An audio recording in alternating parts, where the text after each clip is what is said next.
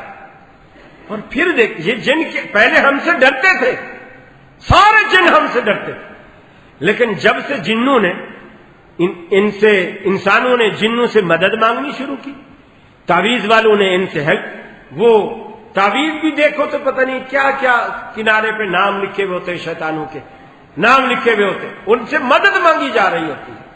یہ کالے علم والے جتنے ہیں یہ شیطانوں سے مدد مانگتے ہیں۔ شیطانوں نے جب دیکھا ارے ہم ان انسانوں سے ڈرتے ہیں، یہ تو خود ہم سے ہیلپ لے رہے ہیں، اس کا مطلب ہے یہ کمزور ہے۔ انہیں ہماری کمزوری کا پتہ چل گیا اور وہ سوار ہو گئے۔ ایک واقعہ امام احمد بن حنبل رحمہ اللہ کے دور میں ایک خلیفہ تھے، انہوں نے، ان کا کوئی ملازم تھا، ان کی کوئی بیٹی کو تکلیف تھی اس طرح کی، اور انہوں نے امام احمد بن حنبل کے پاس کسی کو بھیجا کہ ان کو بتاؤ یہ کیا ہے۔ اب جن باہر سے ہر طرح سے تکلیف آپ کو دے سکتا ہے، لیکن دعائیں آپ کو محفوظ کرتی ہیں۔ دعائیں ایسی ہوتی ہیں کہ گویا آپ دعا پروف، یعنی کوٹڈ ہو گیا، اس دعا کے اندر آپ کے اوپر دعا کا کوٹ چڑھ گیا، آپ اندر محفوظ ہو، آپ اندر محفوظ ہو۔ آدم حضرت امام احمد بن حنبل کے پاس آیا کہ جی فلاں بچہ ہے یا بچی ہے، وہ بیمار ہے، بہکی بہکی باتیں کرتی ہے، یہ ہے وہ ہے۔ آپ نے اپنا جوتا دیا، اسے جوتا دیا، اور جوتا دے کر کے کہا کہ اسے میرا پہلے سلام بولو، اور سلام بولنے کے بعد ایک ہاتھ میں جوتا رکھو اور اسے کہو کہ اس بچی کا پیچھا چھوڑ دے ورنہ یہ جوتا تیرے سر پہ ماروں گا۔ ٹھیک ہو گئی بچی، ٹھیک ہو گئی۔ اس کے بعد امام احمد بن حنبل کے شاگردوں کے زمانے میں جب احمد بن حنبل فوت ہو گئے، وہ تکلیف دوبارہ اسی کو ہوئی یا اس علاقے میں کسی اور کو ہوئی، وہ ان کے شاگردوں کے پاس آئے اور انہوں نے سارا قصہ بھی سنایا پہلے کا امام احمد بن حنبل کا۔ اس شاگرد نے بھی تھوڑا اپنی وہ دکھائی کہ بھی میں بھی احمد بن حنبل کا شاگرد، شیطان بھی کسی کا شاگرد ہے، یہ بھی پڑھتا ہے۔ اس نے کہا کہ میرا بھی جوتا لے جا، اور جس طرح احمد بن حنبل نے کہا تھا اسی طرح ہاتھ میں پکڑو اور اس کو بولو کہ نکل جا ورنہ سر پہ ماروں گا۔ اس نے کہا میں تیرا جوتا تیرے ہاتھ سے چھین کے تیرے سر پہ ماروں گا، چلا جا یہاں سے۔ بھگا دیا اس نے وہاں سے۔ یہ کیا وہ جو ایمان کی طاقت ہے نا جو احمد بن حنبل کے اندر تھی وہ اس شاگرد میں نہیں تھی، وہ تقوی، وہ پرہیزگاری، یہ ایمانی جرأت اور تقوی آپ کو ہر قسم کی آفات اور بلاؤں سے دور رکھتا ہے۔ آپ منہ سے بات نکالتے ہیں عرش والا اسے پورا کر دیتا ہے، آپ مستجاب الدعوات بن جاتے ہیں۔ اپنی روزی کو حلال کریں، حرام کو اس میں سے نکالیں۔ آپ کی ایک ایک بات اللہ رب العالمین پوری قبول کرے گا، شروع سے آخر تک۔ آپ جو اللہ سے مانگیں گے وہ آپ کو دے گا۔ آپ کی روزی حلال کریں۔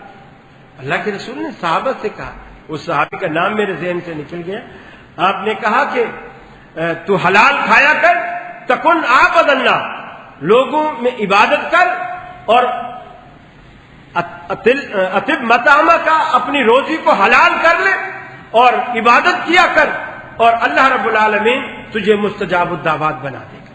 یہ بنیادی چیز ہے، اس پہ ہم توجہ نہیں دیتے۔ حرام ہم کھاتے ہیں، ناپاکی میں ہم رہتے ہیں، بیوی سے فارغ ہو جائے تو سارا دن نہاتے نہیں ہیں، احتلام ہو جائے تو سارا دن نہاتے نہیں ہیں۔ بعض عورتوں کو پتہ نہیں ہے کہ غسل بھی کوئی چیز ہوتی ہے، اور سارا دن جو ناپاک انسان رہتا ہے، جس گھر میں اللہ کے رسول نے 3 باتیں بتلائی، جس گھر میں کتا، جس گھر میں تصویر، اور جس گھر میں جنبی رہتا ہو، رحمت کا فرشتہ اس گھر میں داخل نہیں ہوتا۔ تو ہم نے تو شیطان کی آماج گاہ خود بنا رکھا۔ گھروں میں مکڑی کے جالے دیکھو، دفتروں میں دیکھو، ان کو ہٹاؤ۔ آپ نے فرمایا جہاں مکڑی کے جالے ہوتے ہیں شیطان کا مسکن ہے، یہ شیطان کا پڑاؤ ہے، ان کو ہٹاؤ۔ یہ چھوٹی چھوٹی احتیاطیں ہیں جو اللہ کے حبیب نے بتلائی ہیں، ان احتیاطوں پہ عمل کریں اور انشاءاللہ آپ خود راکی بن جاؤ گے اور راکیوں سے آپ کی جان چھوٹ جائے گی۔ وآخر دعوانا ان الحمد للہ رب العالمین۔